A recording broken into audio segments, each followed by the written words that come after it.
In today's tech tip, I'll be showing you how to rotate a video on your iPhone.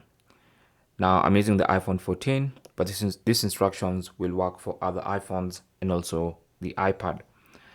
So just go to your iPhone's gallery, the Photos app, and find the video you want to rotate. Mine is this one. And so what you need to do is tap on Edit in the upper right side. And then once you tap on Edit, tap on the crop icon at the bottom there, this one right here. So tap on that, and then you should see the rotate icon.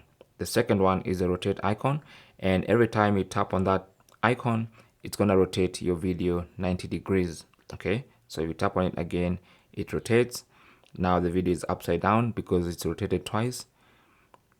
And then you can tap on it and can keep tapping on it until the video sits the way you want it to sit. So let me leave it like that. For instance, to save, tap on done in the bottom right, and as you can see, that video is now rotated on my iPhone. And that's basically how to rotate videos on your iPhone. Thanks for watching. Leave your comments and questions down below, and good luck.